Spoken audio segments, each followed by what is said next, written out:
श्रीमद्वाल्मीकि रामायण बालकांड अध्याय 69। दल बल सहित राजा दशरथ की मिथिला यात्रा और वहां राजा जनक के द्वारा उनका स्वागत सत्कार। तदनंतर रात्रि व्यतीत होने पर उपाध्याय और बंधु बांधवों सहित राजा दशरथ हर्ष में भरकर सुमंत से इस प्रकार बोले। आज हमारे सभी धनाध्यक्ष खजांची बहुत सा धन लेकर नाना प्रकार के रत्नों से संपन्न हो सबसे आगे चलें। उनकी रक्षा के लिए हर तरह की सुव्यवस्था होनी चाहिए। सारी चतुरंगिनी सेना भी यहाँ से शीघ्र ही कूच कर दे। अभी मेरी आज्ञा सुनते ही सुंदर सुंदर पालकियां और अच्छे अच्छे घोड़े आदि वाहन तैयार होकर चल दें। वशिष्ठ, वामदेव, जाबाली, कश्यप, दीर्घजीवी मार्कंडेय मुनि तथा कात्यायन ये सभी ब्रह्मर्षि आगे आगे चलें। मेरा रथ भी तैयार करो, देर नहीं होनी चाहिए। राजा जनक के दूत मुझे जल्दी करने के लिए प्रेरित कर रहे हैं। राजा की इस आज्ञा के अनुसार चतुरंगिनी सेना तैयार हो गई और ऋषियों के साथ यात्रा करते हुए महाराज दशरथ के पीछे पीछे चली। 4 दिन का मार्ग तय करके वे सब लोग विदेह देश में जा पहुंचे। उनके आगमन का समाचार सुनकर श्री महाराजा जनक ने स्वागत सत्कार की तैयारी की। तत्पश्चात आनंदमग्न हुए राजा जनक बूढ़े महाराज दशरथ के पास पहुंचे। उनसे मिलकर उन्हें बड़ा हर्ष हुआ। राजाओं में श्रेष्ठ मिथिल नरेश ने आनंदमग्न हुए पुरुष प्रवर राजा दशरथ से कहा, नरश्रेष्ठ रघुनंदन, आपका स्वागत है। मेरे बड़े भाग्य जो आप यहाँ पधारे। आप यहाँ अपने दोनों पुत्रों की प्रीति प्राप्त करेंगे जो उन्होंने अपने पराक्रम से जीत कर पाई है।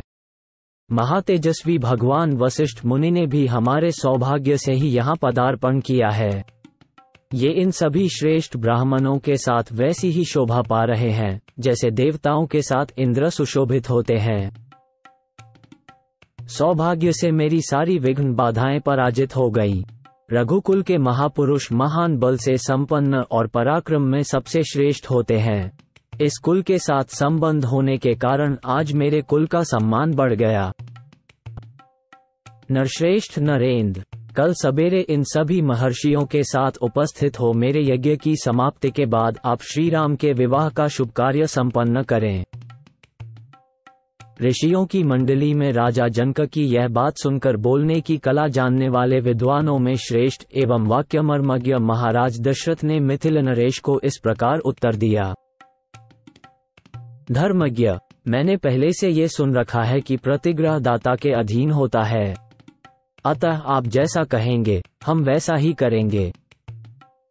सत्यवादी राजा दशरथ का वो धर्मानुकूल तथा यशोवर्धक वचन सुनकर विदेहराज जनक को बड़ा विस्मय हुआ।